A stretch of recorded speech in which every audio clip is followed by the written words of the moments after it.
Hey, you guys, it's the movie retrospective.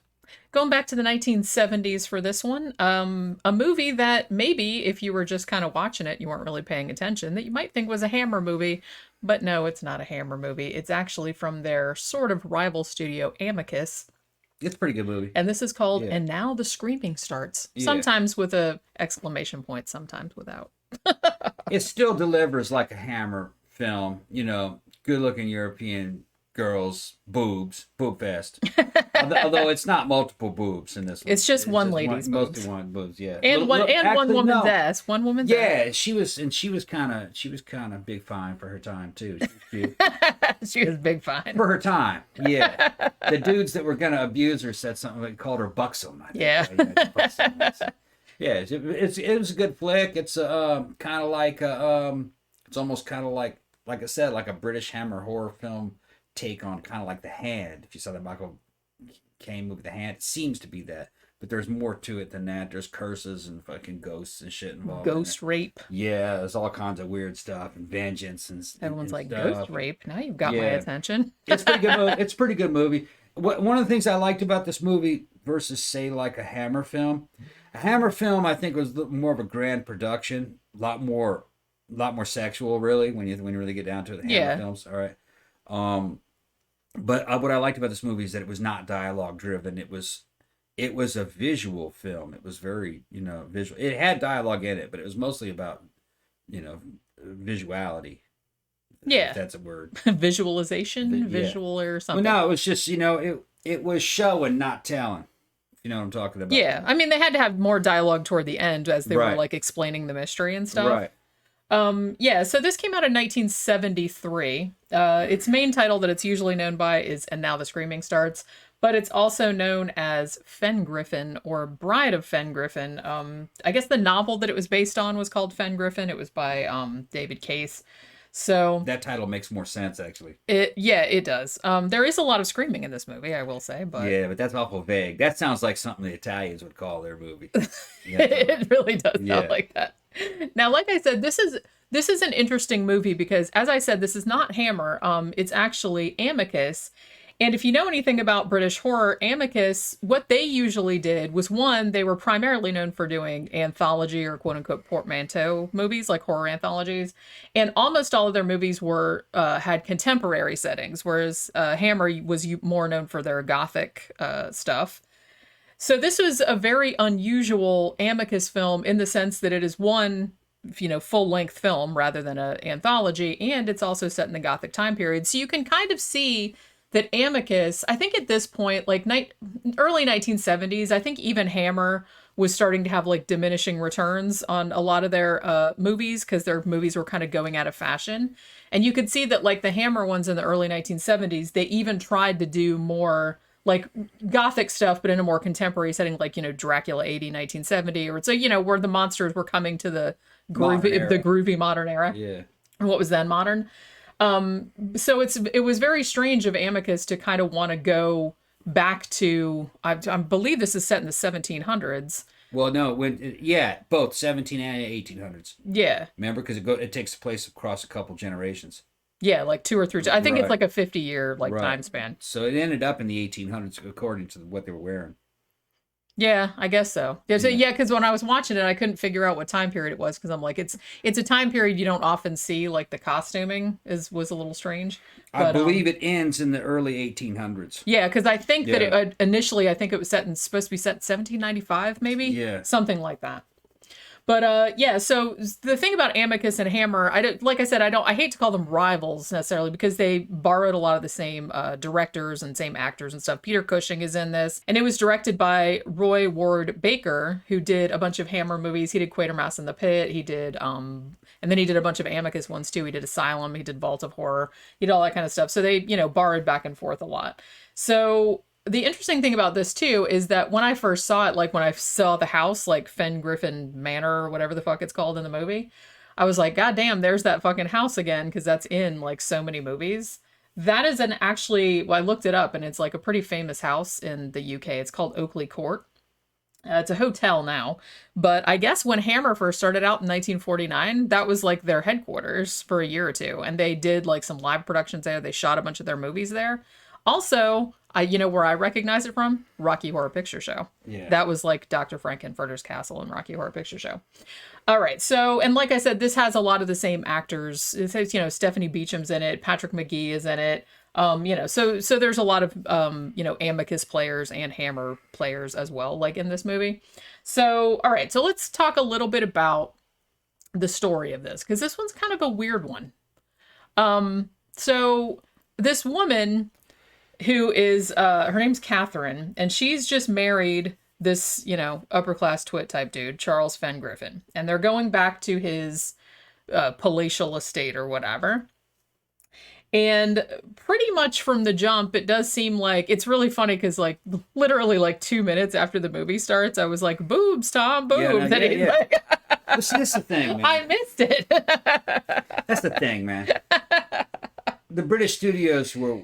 It's obvious to me that they knew exactly why people were coming to see these movies. They had to get asses in the seats. Yeah. All right. They were horror movies.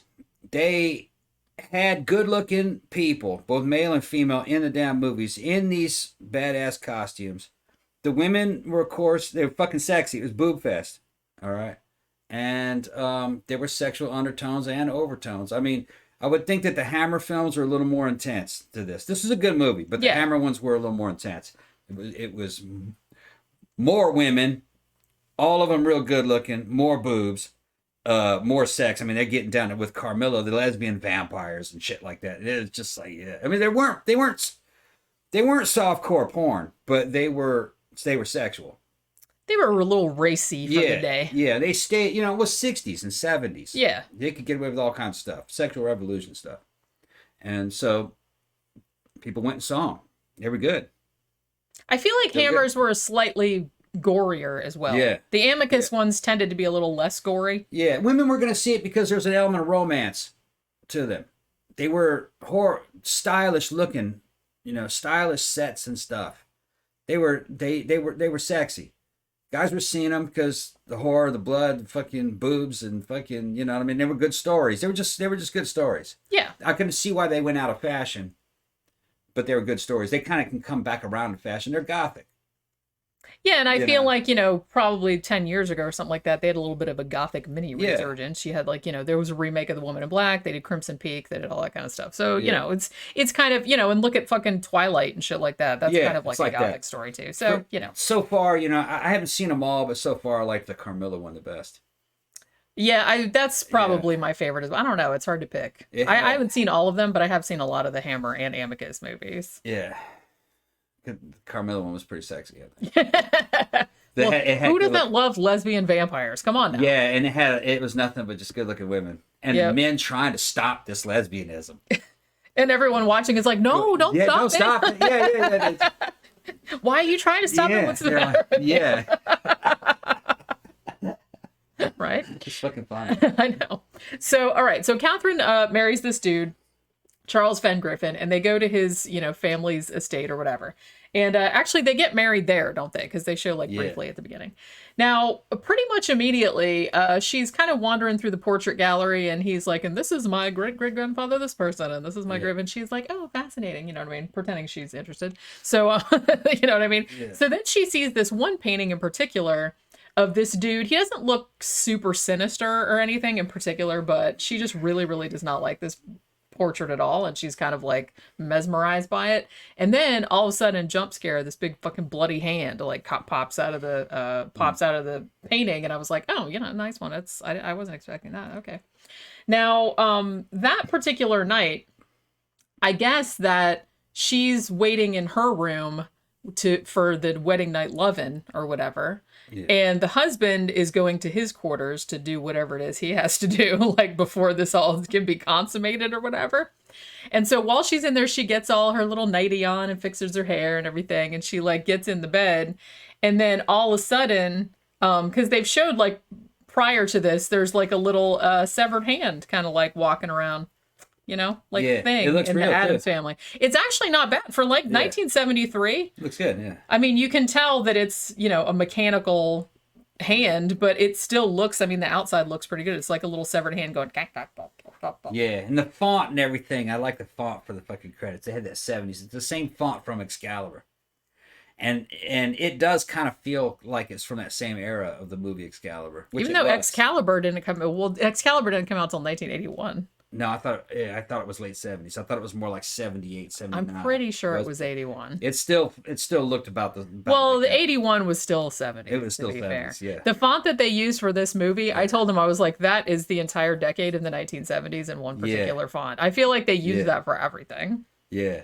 That was their mystical Celtic font. It was, yeah. So it's like everybody uses that. So every time I fucking see that, some mystical shit ain't ready to happen. It is, right? Yeah. So you've seen this little like kind of severed hand like scooting around, like I said, like thing from the Addams Family. So she's in the bedroom, and all of a sudden, the severed hand. It looks like the severed hand like is over her mouth, right? And then there's like a stump, like an arm stump, that's like holding her down, and then it's implied that she's raped by a ghost. Yeah. And then what's funny is that every time one of these paranormal events happens, she starts screaming, and when the dudes show up, there's nothing there. And they're like, oh, she's obviously like, crazy. It's a woman. Yeah, it's a woman. The women don't know what they're seeing. It goes to that trope again.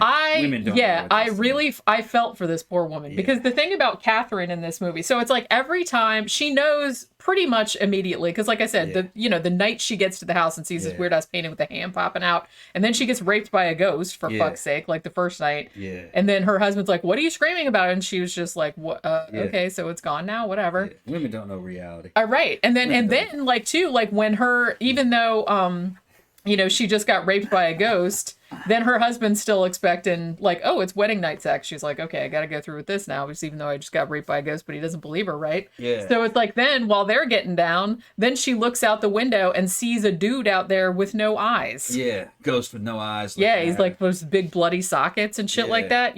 She's like, well, that put me right. Yeah, women, they just see things. They're just seeing things. I just constantly see shit. I'm seeing shit right now. Right. And the man got to come in and shit's like fucking flying around. Men come in and straighten that shit out. You're just seeing things. Why are you screaming? You're just seeing shit.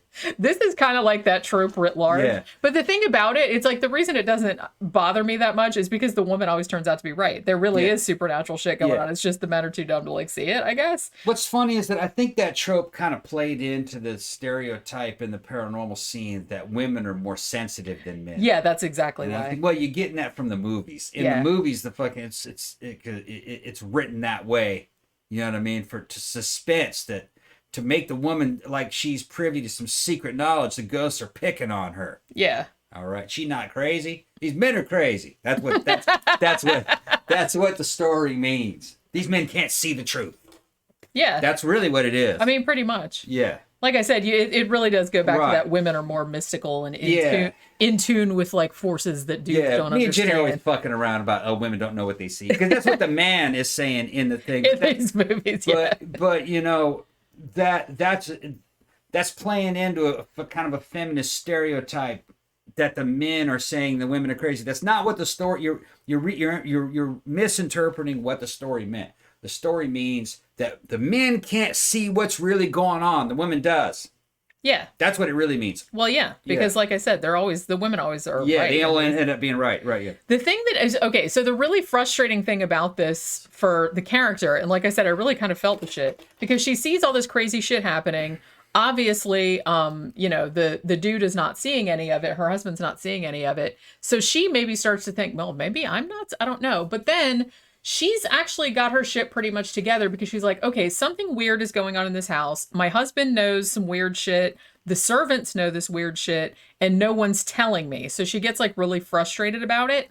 Now, another thing that happens too is that after the whole ghost rape thing and seeing the creepy dude outside the window with no eyes, she is like farting around on the property, and she finds this little cottage, and she goes in there, and the dude that lives in there, whose name is Silas, he's a woodsman, and he has this big red birthmark on the side of his face, just like the guy that she saw outside of the window. So I think that seeing that guy and that he's really alive and shit, that was what cemented, hey, look, I'm seeing something. There's something weird going on here, and nobody is telling me what it is. Yeah, what's the name of that actress? Do you remember? Stephanie Beacham. Yeah, she was in a bunch of Hammer films as well. Yeah, and I tell you what, she does a great job. Everybody in these British movies can act. You have to be. It's not like Hollywood, where if you have enough blow, you can be in the movie. It's not like just bring the blow and you can. Yeah, bring the blow or blow me and you can be in the movie. That was kind of how Hollywood does it. No, in England you had to be from the theater.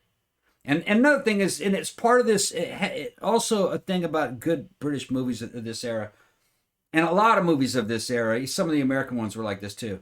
If you were going to be a leading lady, you had to be smoking hot. I mean, they were unabashed about it. You know what I mean? That you're in this movie because you can act and you look like a model.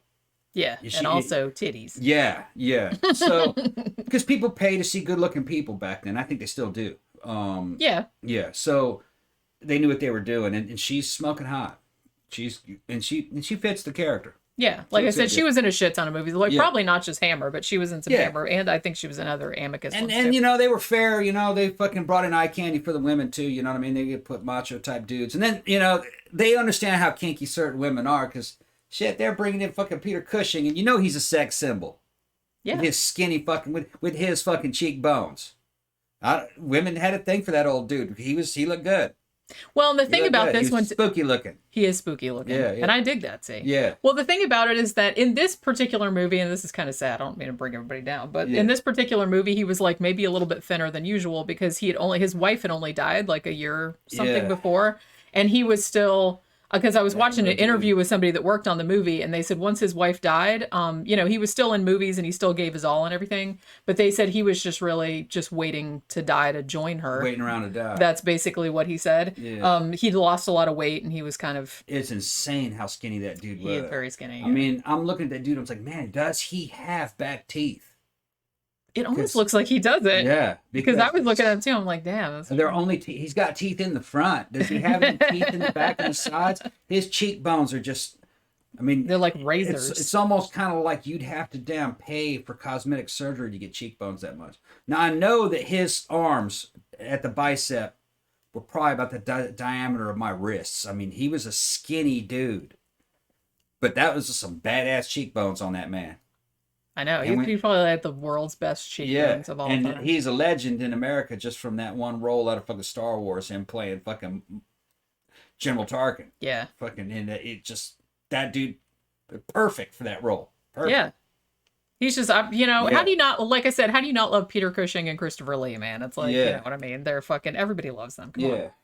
But yeah, so he doesn't turn up until later, but yeah. Yeah, and he shows up as the wise dude. He's always the dude who's got to sort shit out. He's intelligent. I was like, he's intelligent. Let me fix That's what shit. I said when the carriage got there, like about a third of the way, or 2/3 of the way for the movie. I said, Peter Cushing arrives to sort everything He's going to sort this shit out. He'll figure it out. Yeah, because you don't know what the hell's going on, really. It's like, that's the thing. And I think that a lot of people... I watched some other reviews of it. There's not a shit ton. This is actually on Shudder at the moment because Shudder just added a bunch of Amicus movies. I also did a review of Asylum, the anthology movie, but that won't be out for a few more weeks.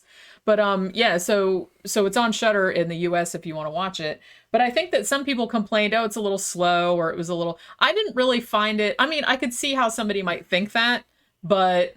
I didn't really find it all that. I really liked the atmosphere of it. I really liked the mystery because the whole time she keeps seeing this weird shit. Like this, this fucking hand crawling around, this fucking eyeless dude popping up. And then other weird shit starts to happen, like I said, because she's pretty sure that her husband and the servants at the house know about what's going on and are just fucking with her and telling you, it's like, oh, you don't see anything, blah blah. So she's getting really frustrated.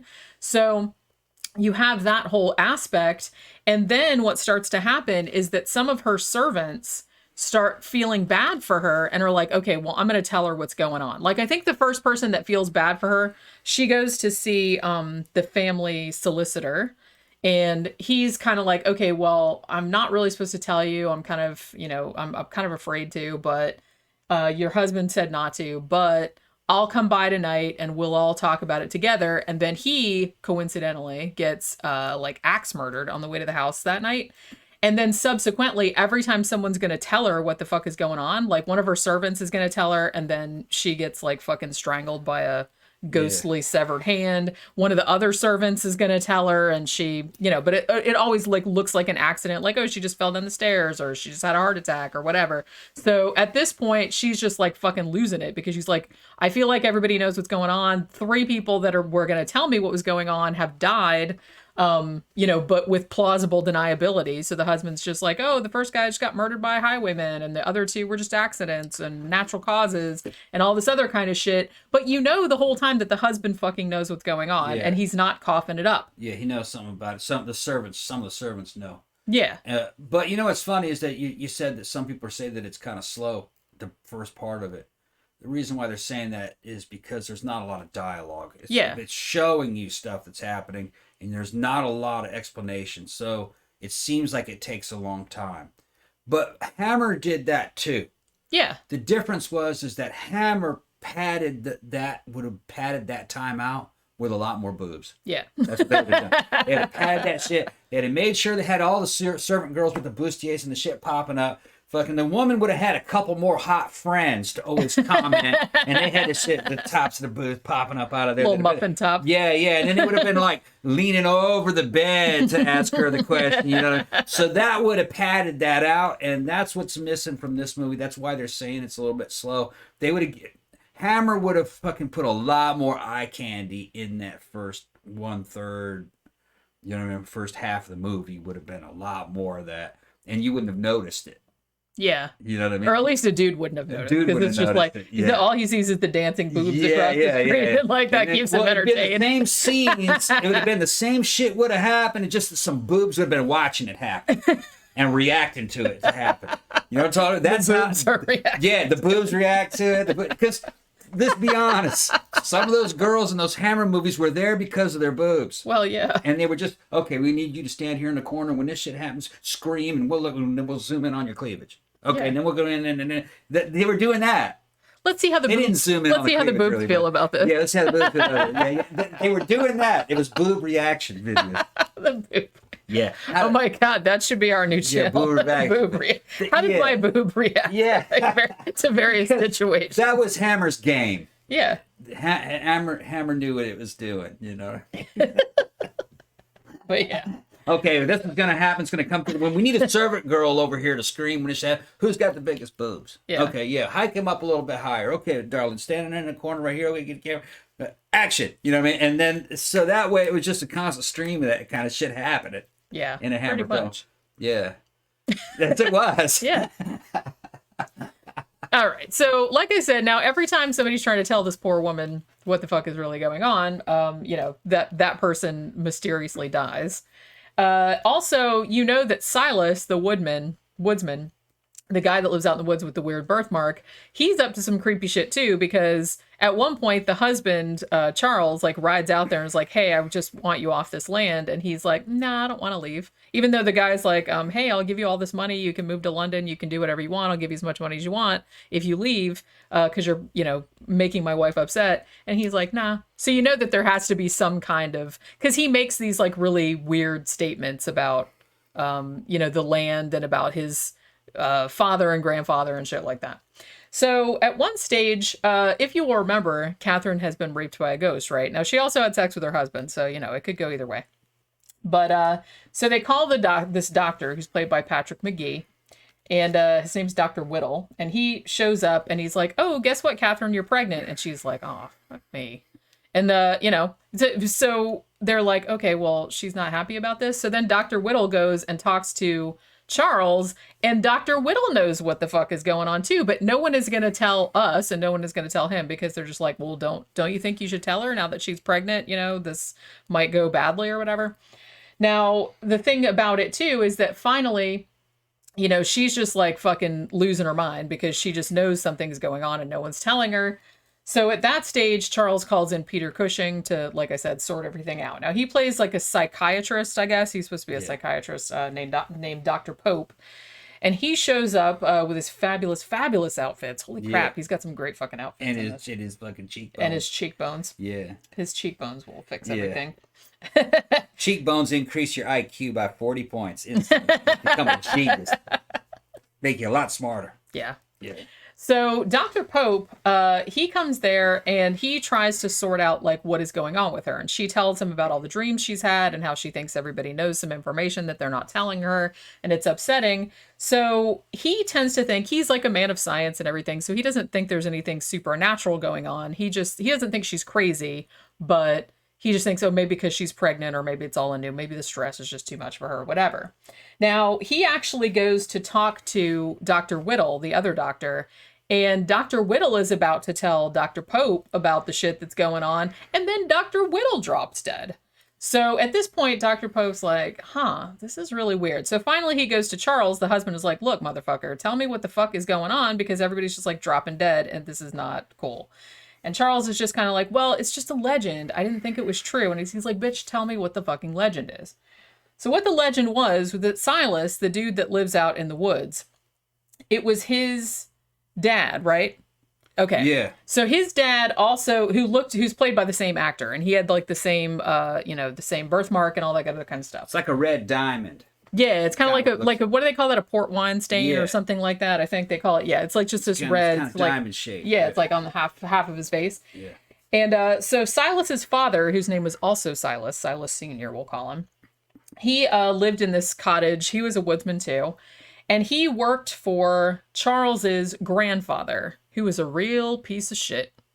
So the grandfather, I love the way they put this. He made the castle a site of debauchery. Is that what they said? Yeah. It was some pretty mild debauchery, gotta say, at least at first. He said they said he filled it with the scum of the earth. And then when they showed him, it was just like, oh, regular people. Poor people. It was just people that dance and play. Yeah.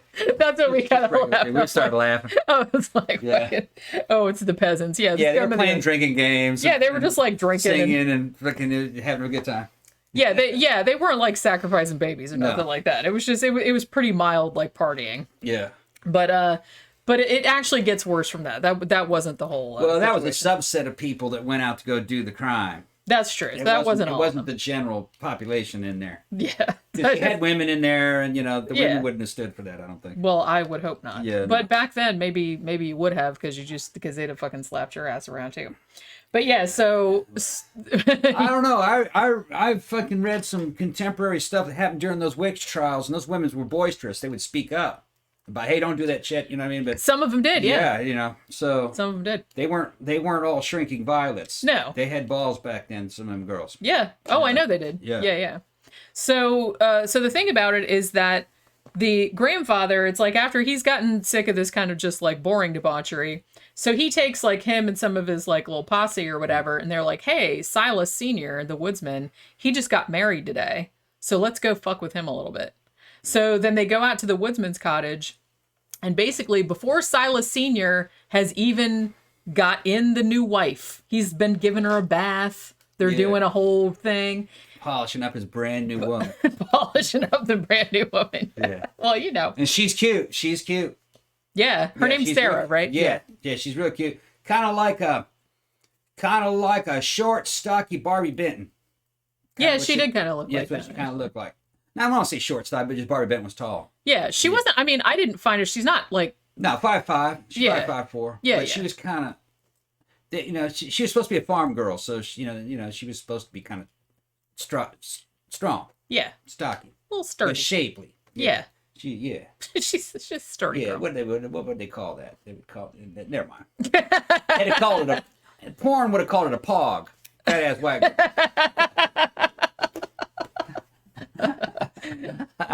He knows all the terminology. He knows all the porn lingo. I'm not terminology.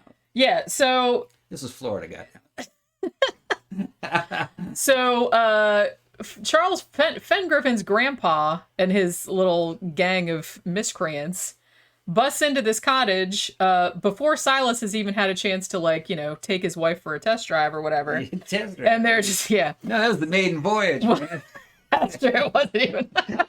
Yeah, he alreay bought it. It was the maiden voyage. Yeah, no, maiden voyage, bro. Yeah, so before he hadn't even got to do that yet, and then Fengriffen grandpa, he decides he's going to do that divine right of kings. They're not. He's going to go prima noctum. Yeah, that's what I was just going to say. Prima noctum. That was back in the day where your lord said, I'm getting it first. Yeah.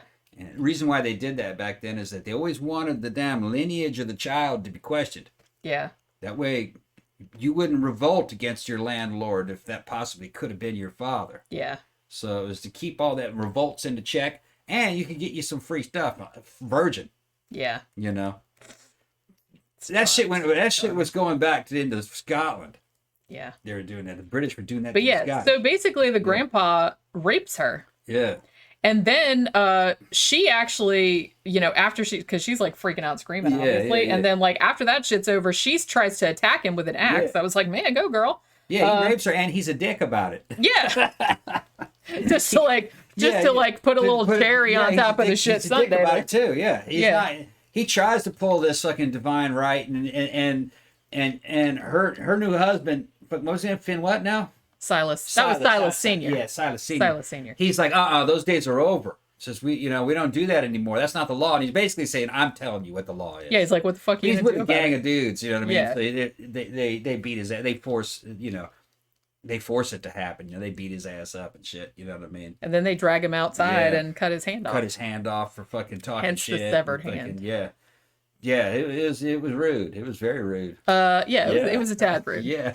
But yeah, so they take him out and cut his hand off, because he tried to he connected with the axe, I think, but he just got him in the shoulder or whatever. Yeah. So then he fought back. Yeah, so Grandpa got a little pissed off, and he said, "Okay, well, I'm going to chop that hand off."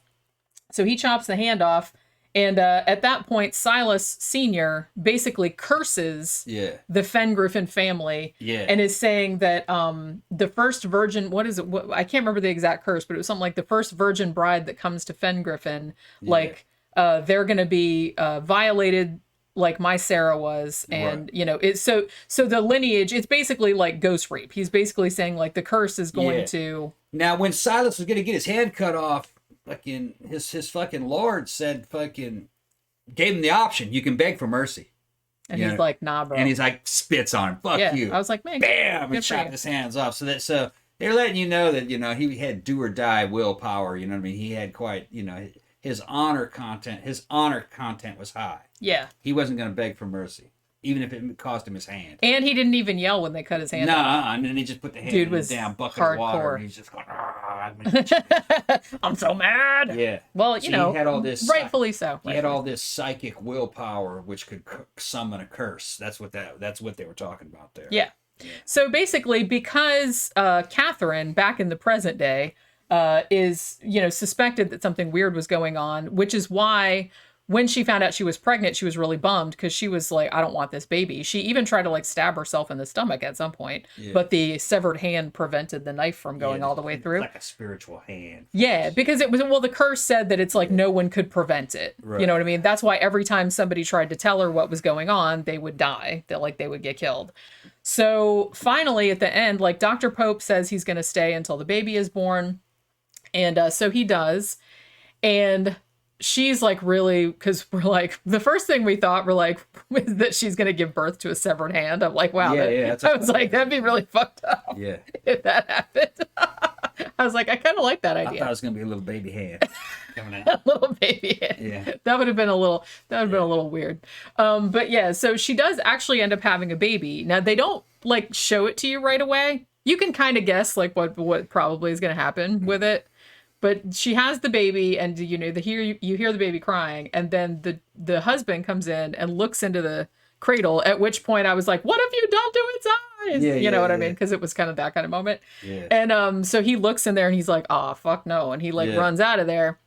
And then you know, so finally, Peter Cushing comes and gives her the baby, and she looks at it, and I was like, "It's gonna have a birthmark, like Silas's birthmark." Yeah. And it did. And so it has this big birthmark. Yeah. And not only that, but it has like a little teeny stump. It doesn't have a hand. I was like, I didn't expect him to go there. You missed a cool part of the story, though. When the dude saw the baby and shit, he freaks out and he runs down to the cemetery. I was going to say that. Cracks open the damn... His grandfather's grave. Because he was the one that was responsible. And you see the body and it's just fucking the skeleton, decayed. Well, it was the skeleton with the jerky on it. You know what I mean? Fucking, and it's all white and rotted. He pulled it out. Fucking.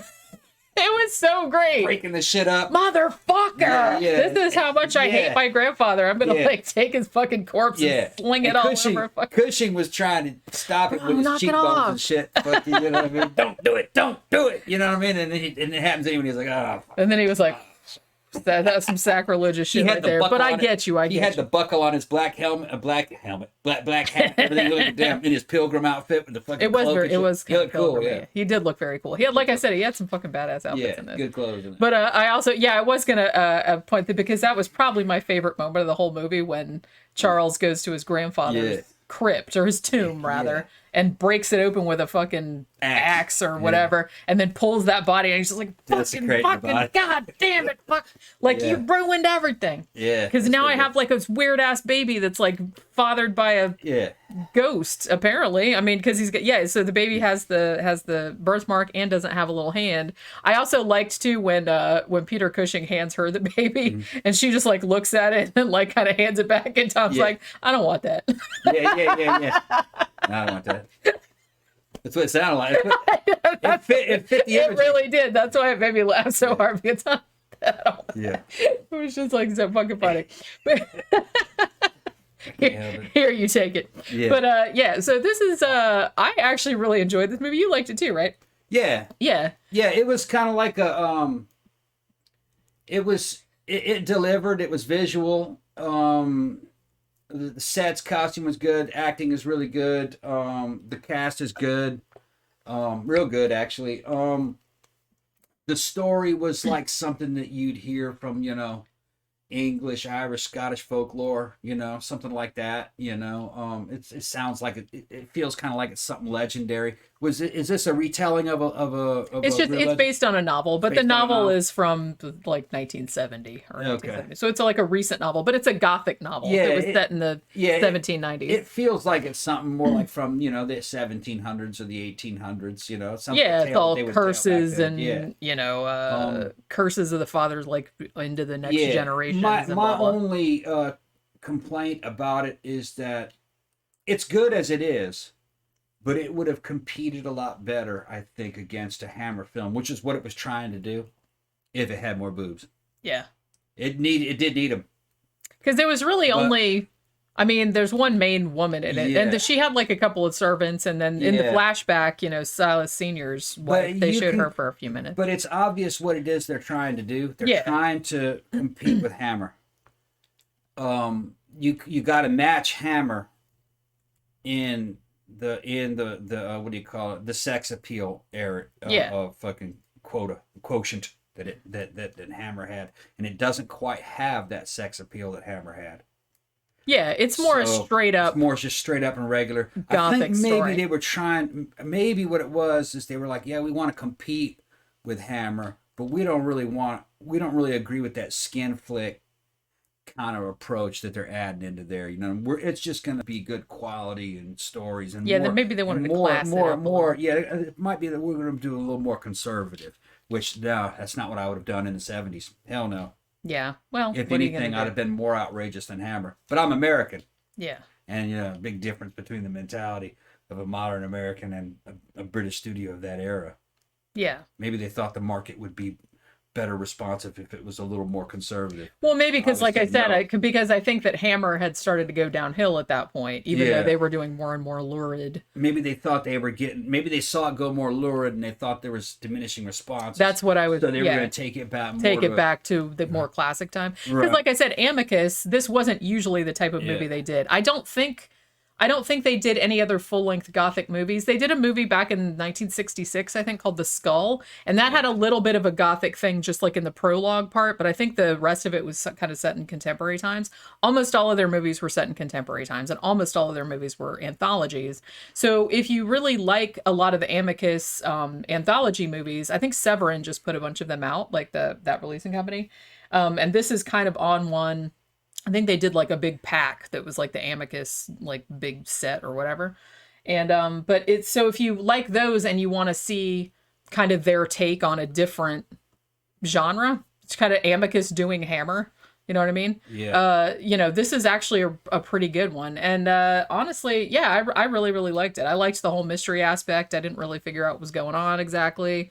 Kind of kept me interested, you know, and it's a lot of good acting in it. The cast seemed like smaller a bit than a Hammer film, more contained. It needed 2 or 3 more attractive women in the cast. You didn't have to do all the fucking things like the boob thing, but there should have been more attractive women in the cast. I think it would have been better. Yeah, it did. Like I said, it did seem like a more contained story in the sense that there were fewer characters, fewer locations, that kind of stuff. Because you could tell Amicus didn't have quite as much money and power as maybe Hammer had. Yeah, because I think Amicus tried to do stuff like on lower end. That's why they didn't do a lot of period pieces, because they're generally more expensive to do. Yeah. But yeah, this, like I said, if you're in the U.S. and maybe in the U.K., I'm not really sure, but they Shudder just added a whole bunch of Amicus movies not too long ago, and this is on there as well, along with Asylum's on there, Beast Must Die is on there. There's a bunch of different ones if you want to check them out. But yeah, this is totally a good one. So if you're into 70s British horror, then by all means check it out, and we'll see you on the next one. Bye.